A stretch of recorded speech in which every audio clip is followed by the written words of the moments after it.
Hello, everyone. Welcome to our Saturday audio broadcast. As usual, we're here to answer questions people have about their practice or about Buddhism or life issues in general. So if you have questions, post them anytime in the chat. We'll spend the first 15 minutes in silent meditation, give people an opportunity to ask questions. Once you've asked your question, then just join us in some quiet meditation time. Clear your mind. Focus your mind on your experiences. Anytime you have a question, just post it in the chat. We'll organize and answer them starting at 15 minutes after the hour.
Okay, we're back.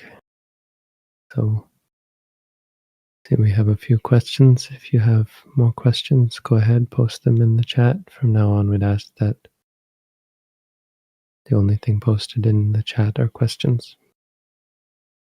If you don't have any questions, again, we'll just sit and be mindful together.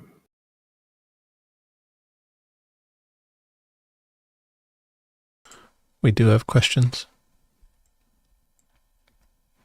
Often during a formal session, I perceive that the mind is shifting altogether and changes structure at the physical level. When this happens, my vision arises inwards. It is possible that this is part of the purification of the mind, that the mind purifies itself at the physical level when one meditates. The mind doesn't exist at the physical level.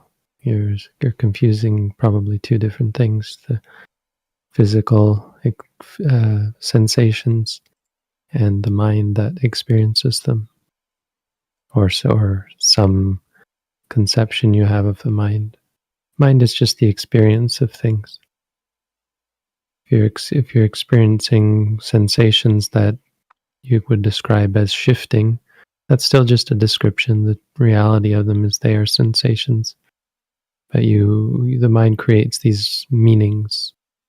Oh, this means that something is shifting, or this means there are structures changing, etc. So really, you should try to just note the sensation as feeling. You will notice physical changes through the cultivation of mindfulness. It's a very pure and simple activity, and as a result, the brain structure most likely undergoes changes. I mean, I don't know how radical the changes are, but one would imagine that there is some discernible reorganizing of the brain, which may be what you're referring to. It's not just the brain, throughout the body, there's a release in tension, generally speaking. There's better circulation, that sort of thing.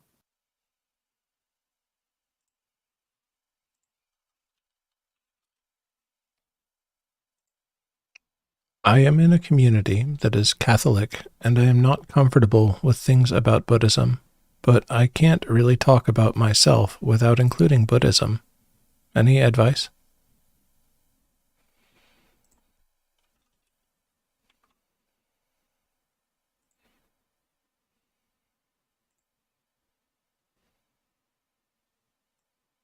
I don't understand the question. Not comfortable with things, with talking about Buddhism? Is this a mistype or something? You're not comfortable with things about Buddhism.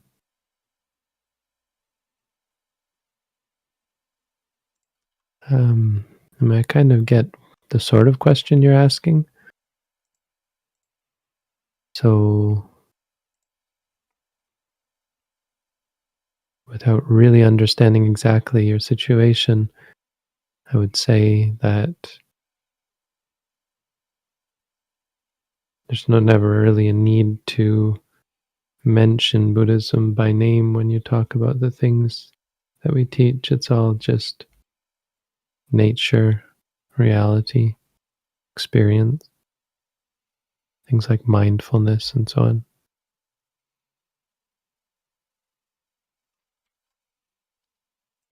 But there's always going to be challenge when you're surrounded or engaged with people who have views that are different.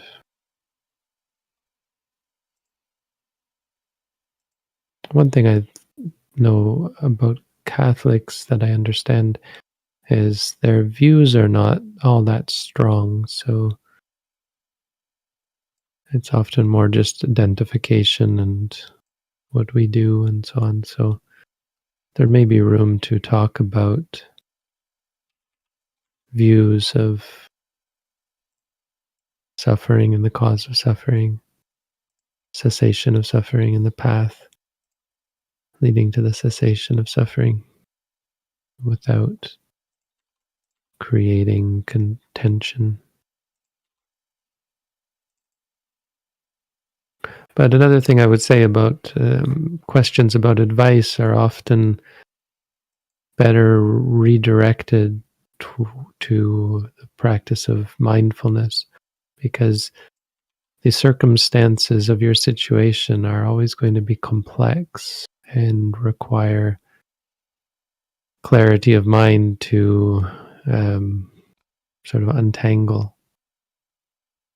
And so no one else can give you instructions on what to do, and it's not really helpful anyway. The thing for you to do in your situation is to cultivate mindfulness and see the nature of your experiences. Because the narrative you describe, or the situation you describe, is conceptual, a community. Well, communities are not things that exist, it's a concept in our minds. Catholic is not something real. Buddhism also is not that something is real, the self, and so on. So if you're mindful, you can take your life experience by experience and be present for each individual experience. And it provides you with direction on how to resolve what appear to be problems, challenges, and so on.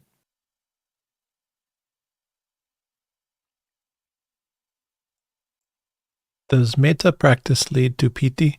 I can't distinguish between the two feelings. Maybe they are the same?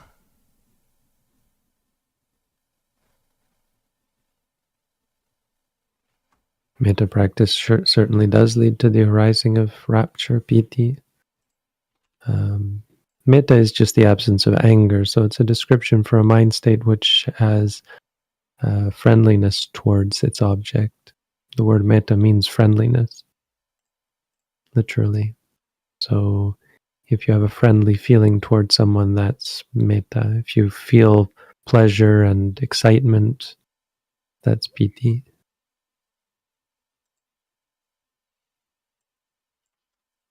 Piti is, piti actually is the being enraptured with something, being excited about something, or energized about something. It's like getting into a groove. The groove is the piti. So there's many things which can be described as piti when they become something like a groove that you get into.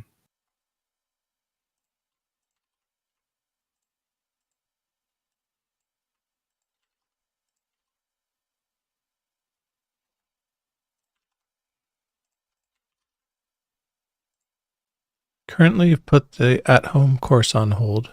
Should I continue with your last instruction? I saw in a video you mentioned something about progressing each instruction. Should it be discussed in Discord?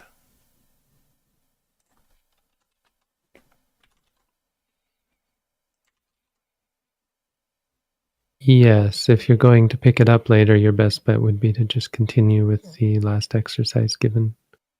If you have some time, you might consider going back to the beginning and working your way up to the last exercise given. That kind of thing is possible as well.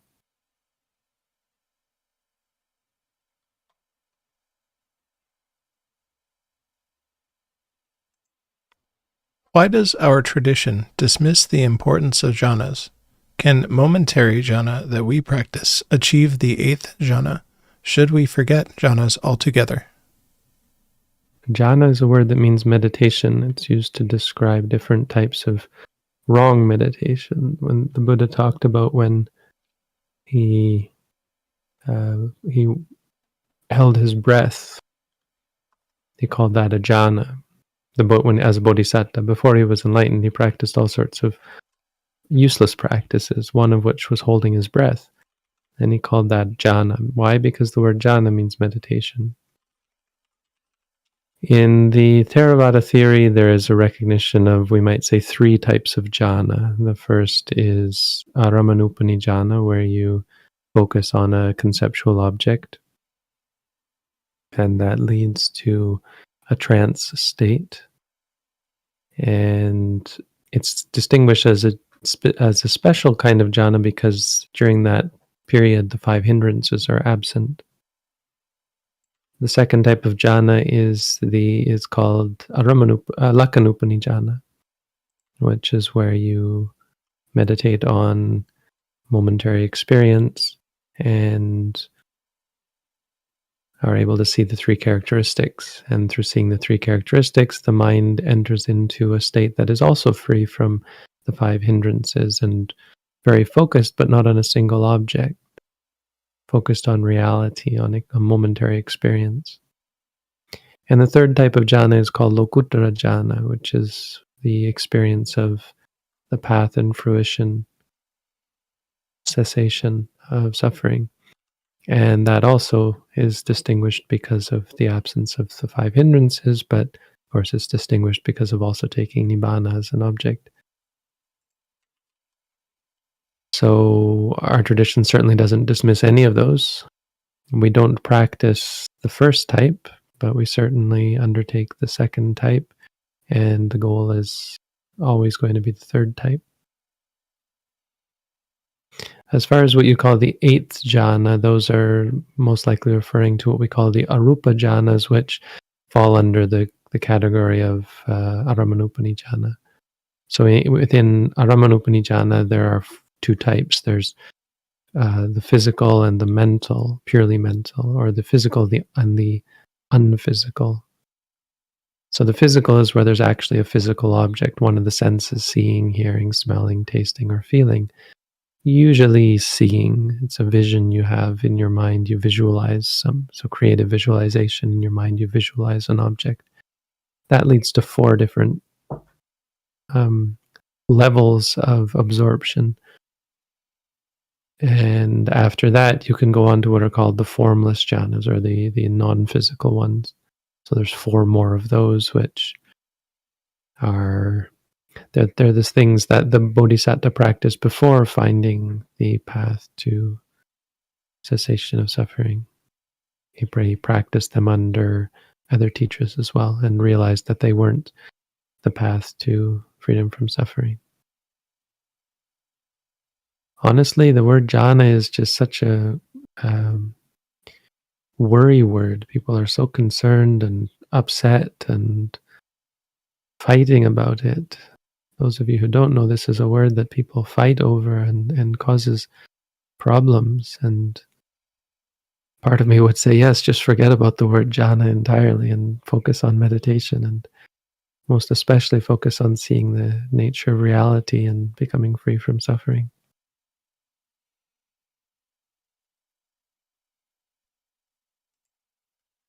Does the timing of the noting of the breath matter? I tend to control the breath as I note instead of noting the rising and falling of the breath. So you don't actually control the breath. That's the mind's inclination to control. And what you're probably feeling is tension, stress, maybe desire to control, that sort of thing. And you should just note all of those. That's important. That's what we're trying to see. What we're trying to see is how stressful that is. So if I asked you whether that experience is pleasant or stressful, you'd most likely be able to tell me that it's stressful. And that's important to see. You don't have to do anything different. You just have, besides noting that feeling of stress, the disliking, any frustration you might have, and let the mind come to the realization, the understanding that trying to control just leads to stress and tension and suffering. That's the non-self aspect of the 3 characteristics. Realizing or taking on the perspective of non-self, not trying to control. And it has to come about through seeing how stressful it is to try and control. The timing should be when you know. The mantra is a means of reminding yourself. Sati means to remember. So you remind yourself when you know that the stomach is rising, that is right after that is when you remind yourself, yes, this is rising, and that's all it is. So you say rising, it keeps you aware of it just as rising.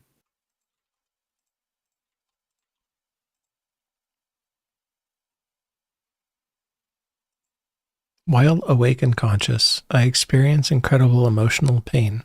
I want to escape and hide. Can you offer some relief from this? Absolutely. That's one of the very, very core benefits of mindfulness. Soka parideva nasamatika maya. So the four satipatthana are for the purpose of overcoming sorrow, lamentation, despair, emotional pain. Wanting to escape and hide, you'll have to face along with the actual experiences.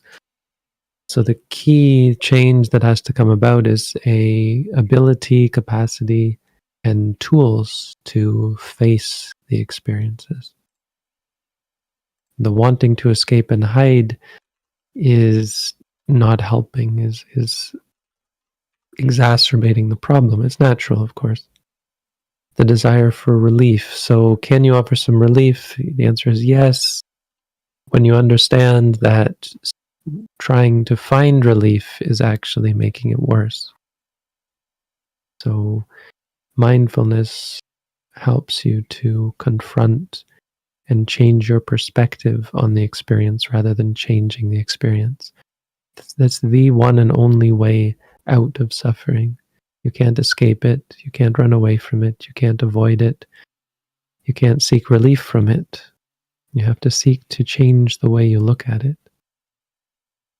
Even the problems, even the reactions, the emotions. So I don't know if you read our booklet on how to meditate.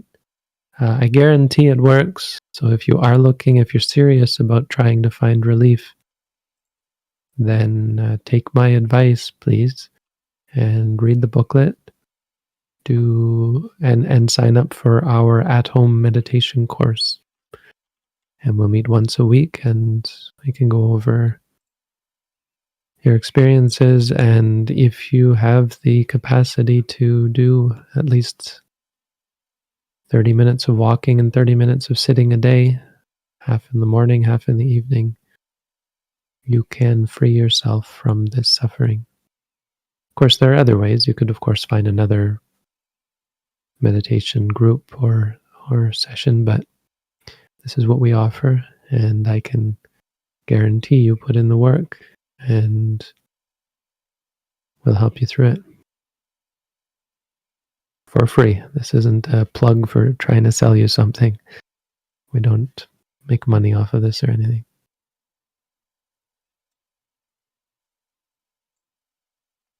How to deal with overthinking.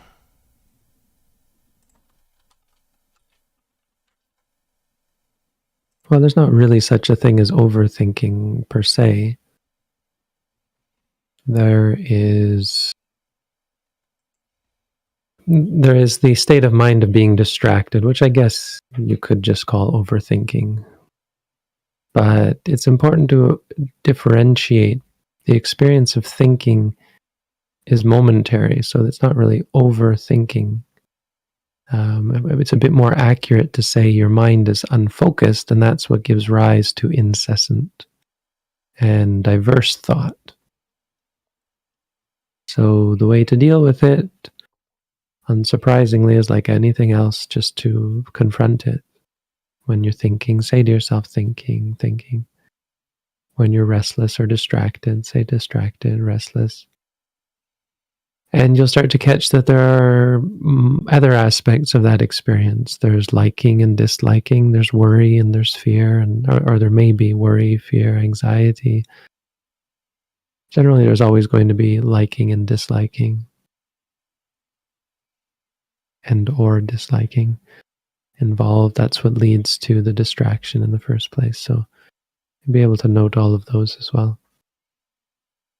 Also, hey, take up a regular meditation practice, because there's not much in any of the answers here that is going to solve your problems if you're not undertaking a regular mindfulness practice.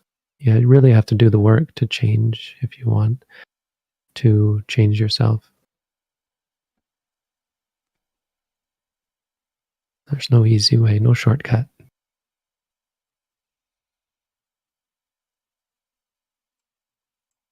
Is it possible to have strong mindfulness and experience strong emotions? Sometimes it seems that these abate on retreat, but in daily life, showing emotion seems to be necessary, at least socially.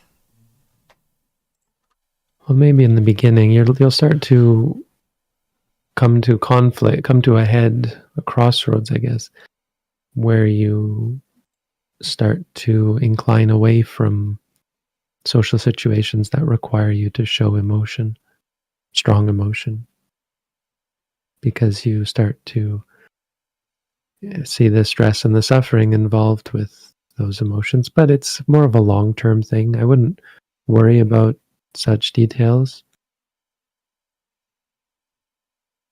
We start at the coarsest of our mind states and activities. If you can get to the point where you're disinclined to kill or harm others, to steal or manipulate others, to lie, to cheat, to take drugs and alcohol, that's really the first step, and really the only truly necessary step to get to the point where you're pure. So as far as having emotions like liking and disliking, those are things you have to take on over the long term. And over time, you'll start to calm down. You won't get angry so easily. You won't get greedy so easily. You'll be more content, more flexible, more understanding, more thoughtful, more kind, more peaceful. And it's more of a long-term practice that over time these things change, and they become more tranquil, and as a result, as I said, your life starts to change. You'll feel more inclined to a simpler, more peaceful, less exciting lifestyle.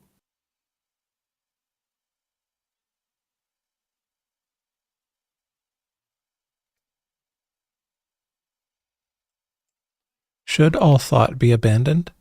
Is the assumption all discursive thought is unnecessary and ultimately everything is resolved by letting go, and there is nothing in need of resolution through reasoning?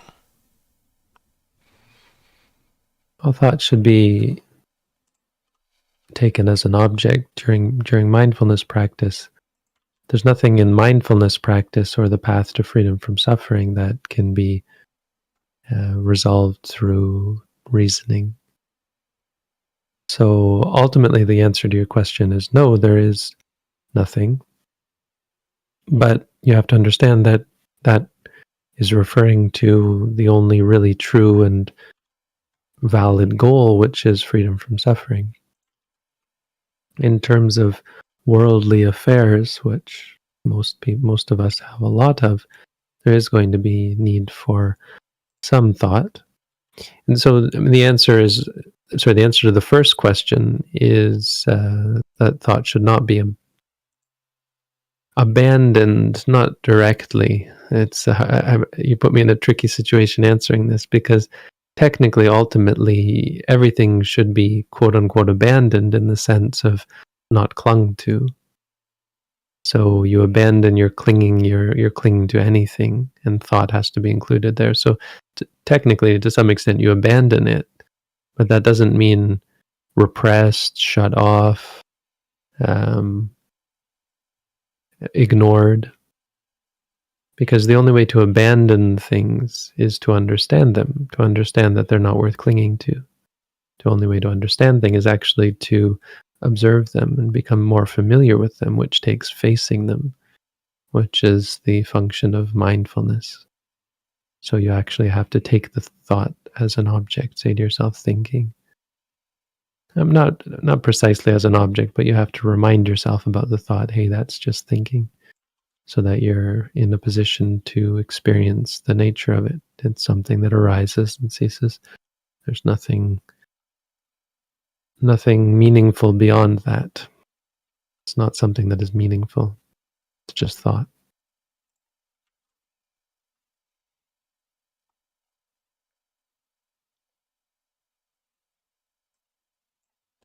When noting an experience like fear, we should also note the physical component like tense, and also our reaction, disliking. But how to do this, given we can't note three things at the same time? Just note whatever's clearest. Over time, it'll get easier. You'll get more proficient at it. But it's not necessary. This isn't it's not a magic trick where you have to catch everything and something great happens. It's not a game or something where you have to shoot every target. It's a quality of mind that we're trying to evoke, the ability to see things as they are, to see things clearly. So the reminder of the experience evokes that state of clarity. So you'll experience a lot of things that you may not necessarily note during practice, but the noting of the something in the present moment evokes that state. And so this continued moment after moment usage of this mantra, of a mantra in any type of meditation, whether it's focused on ultimate reality like ours, like experience like we do, or whether it's focused on a concept like they do in samatha practice, it's the mantra is just a tool that evokes the state of focus and clarity.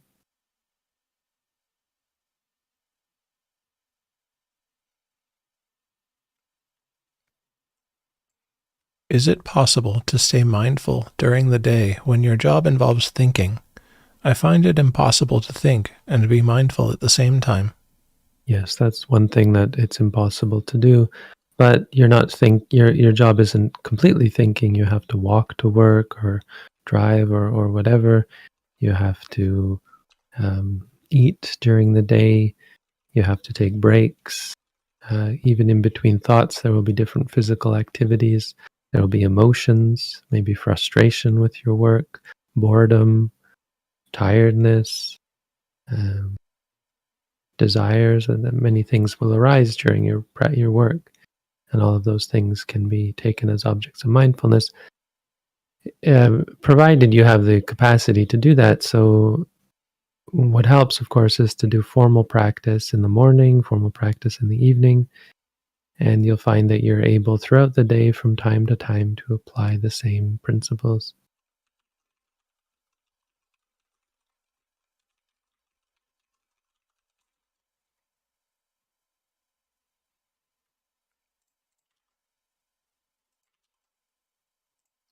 How do I deal with traumatic events that keep coming up during meditation?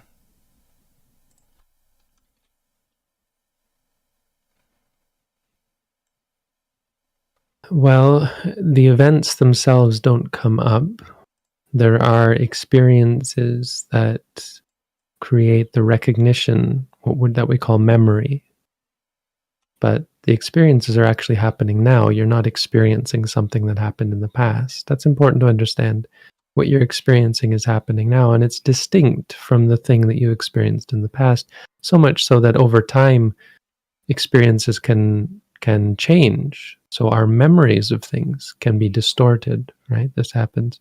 That's because it's something that's happening now. So it'll be a sound that triggers a chain of visions or sounds or that sort of thing. It'll be a sight or a sound or a thought, and it will trigger a series of experiences. But all of these are just experiences. It will also experience reactions. That's why we call them traumatic. It's traumatic. We know that because of the emotions that arise as a result. But the emotions are still emotions: liking, disliking, fear, worry, anxiety. All of these are experiences or aspects of experience that come up moment after moment. So all of these things can and should be confronted and understood become familiar with. Things have power over us because of the mystery, because of our ignorance about them, our lack of understanding. There's no power in experiences. They are quite simple and bereft of any capacity to control us, to manipulate us. They are seeing, hearing, smelling, tasting, feeling, and thinking, and they arise and cease. But the ignorance about them and the distortion, the delusion that we would have about them gives them that power. It's like if you see a shadow and you get scared thinking it's a monster, and then it turns out it's just a tree or something. It's a shadow of a tree or a rock or something. Or you hear a sound and you think it's a ghost, and it turns out it's an animal, or it's the wind, or it's something like that. We make things out to be something that they're not. So when you confront them, you're able to see what they actually are. And I guarantee that these things you call traumatic events, not to trivialize that, they actually aren't dangerous. They have no power in them intrinsically. You give them the power by the distortion of perception. And you can take that power away if you create clarity of perception, which is why we remind ourselves this is seeing, this is hearing, this is feeling, this is liking, this is disliking. If you haven't read our booklet, read the booklet. If you're interested, you can do the at-home course. I keep coming up during meditation. Well, if you are practicing our tradition, there should be some guidance in the booklet, but you're welcome to take the at-home course. If you're practicing a different type of meditation, I suggest maybe you consider trying the meditation technique that we teach. Maybe it will be better at helping you deal with the traumatic events.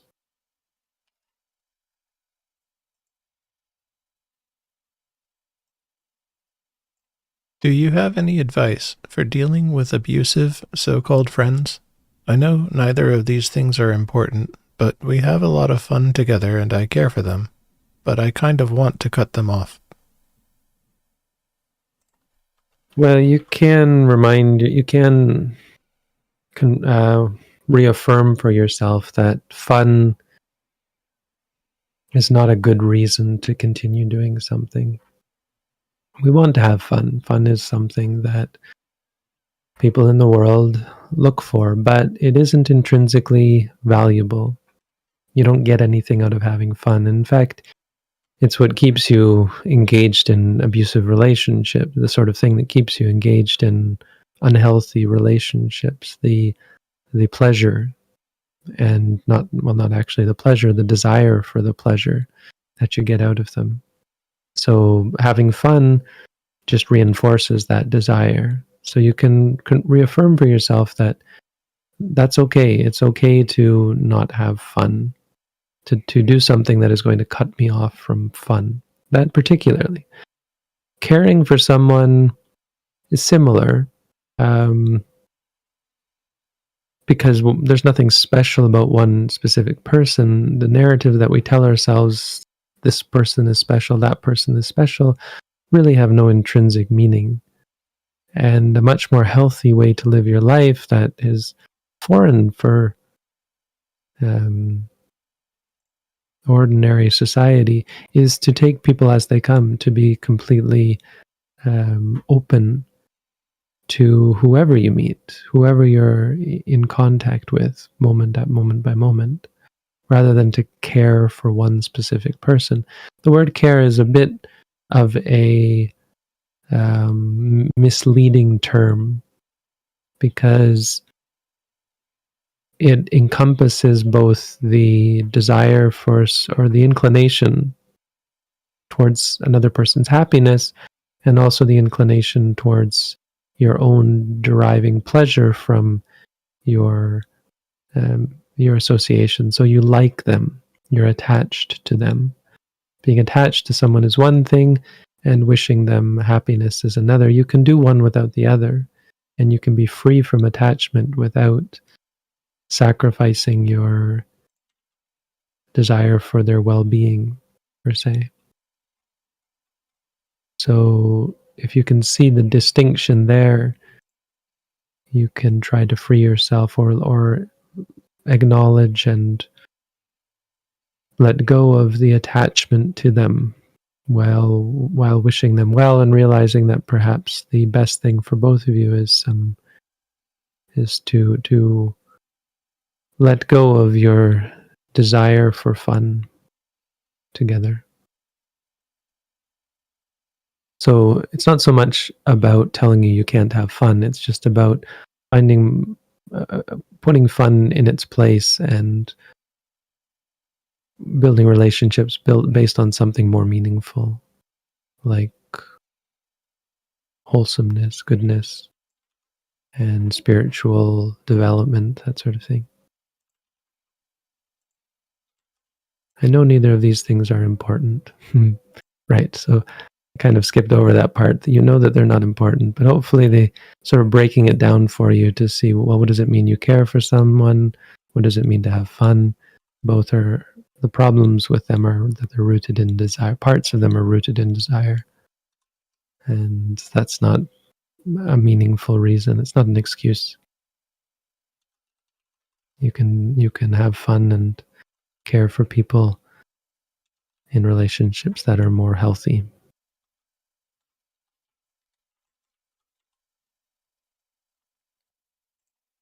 I've experienced a few years of relatively quiet and mindful living, but lately there has been a desire for more activity. Could this be another cycle of samsara?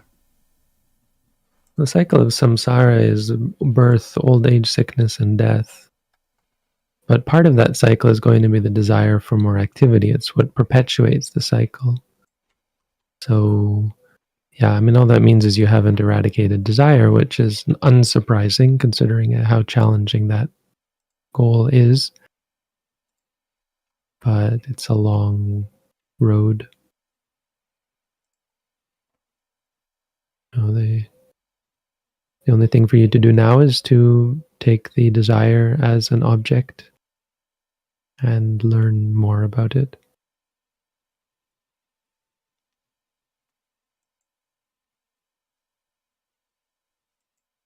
Sometimes when meditating, I experience what I believe are microdreams, images that last a few seconds and the transition is instantaneous.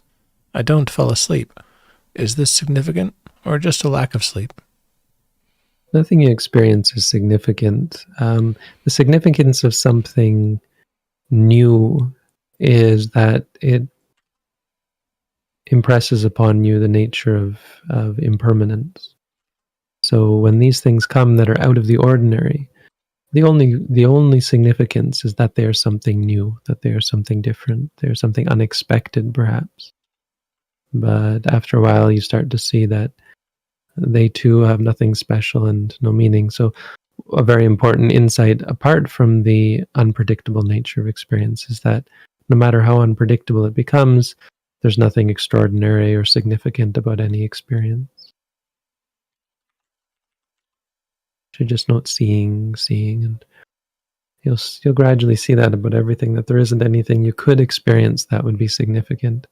That's an important and perhaps unexpected part of the path. That part of the path to freedom from suffering is the realization that there isn't anything you could experience that's significant. I mean, I suppose you could nitpick and say nibbana kind of stands out as fairly significant. And I guess any of the stages of knowledge, stages of understanding could be considered significant. But the actual objects of your experience are not significant, and the understanding that leads to freedom is going to be seeing that.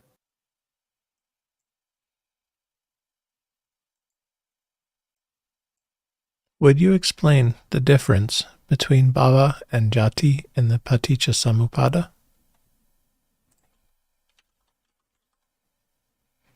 Well, it's pretty simple. Bhava is the moment of conception. So at the moment of death, there is death, and then there is the rebirth, the linking consciousness that is the first moment in the next life, and that comes about because of the clinging. If a person dies and they still have some sort of clinging in their mind, which it's everyone except for an arahant, then the next moment is a new bhava. So bhava is existence. That's basically what it means. But the point here is there a new existence. Because of upadana, there arises bhava.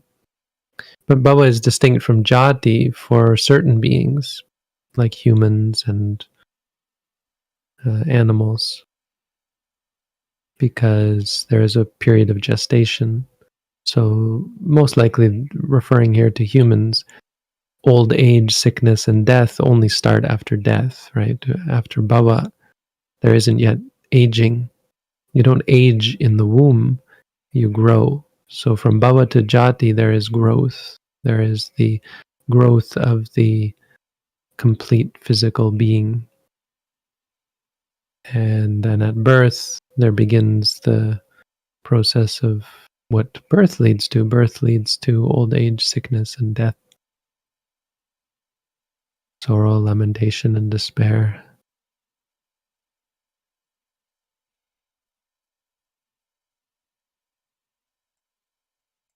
My work requires a lot of analysis and reasoning.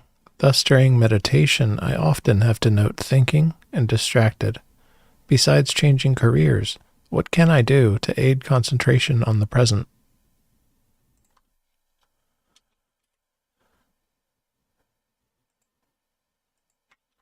Well, the best advice, I think, is to learn to live with it, to be acknowledge the fact that you have a conflict.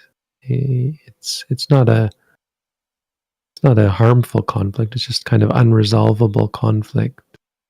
You can't create harmony out of such disparate activities, but you can live with it, and it's simply going to impede your progress. Thinking and distraction aren't going to prevent progress. They're just going to make it slower, of course. Slower than someone who did take time to change their career or give up their career or whatever. But it's not something you should despair over. Part of practice in the world, for people who live in the world, is going to involve the acceptance of the making concessions for your situation and being able to understand, making compromises, that your practice isn't going to be perfect. Try to do some formal practice every day, and it's great if you're actually noting during your work. That's great. Noting during meditation. Well, you can try to note during work as well. That can help to some extent. But there's nothing wrong with noting thinking or distracted during meditation. You're learning. You're coming to understand how your mind works. Try and note any frustration you might have, or disliking, or worry, or fear that you might be doing something wrong, or guilt, or that sort of thing. This is to be expected. What you're seeing is a very valuable thing, that there's cause and effect. You're realizing that your work is influencing how your mind works. That's important. Seeing that as an important part of the path of insight. So don't be discouraged. That's a good thing to see. We're trying to appreciate the suffering that we cause, and slowly you'll start to see the causes of suffering, and you'll change your life over time to suffer less.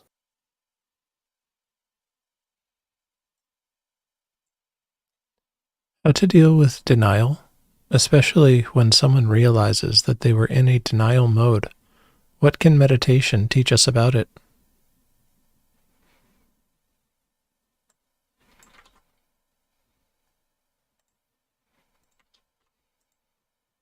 Well, mindfulness eradicates denial because it faces and confronts and recognizes the reality. I mean, we're all kind of in something that could be well, something similar to denial, in the sense that we don't realize the reality. I mean, what you call denial just means ignorance and misunderstanding. And we all have that until we look inside. Once you start to pay attention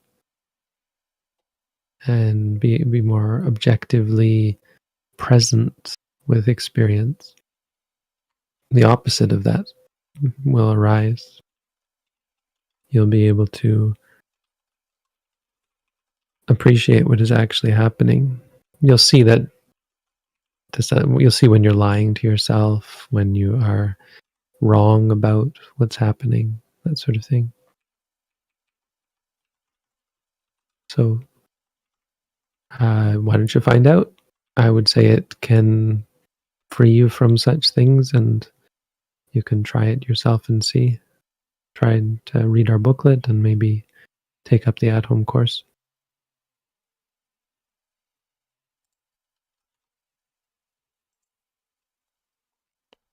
Thank you, Bhante. We've crossed the hour and asked all the questions in the top tier. Okay. Thank you, everyone, for your questions. Good session as usual. Everyone is always so quick and thoughtful in posting good questions. It's very much appreciated, and I hope you all benefit from this and benefit, more importantly, from your own practice, the work that you put in. May you all find peace, happiness, and freedom from suffering.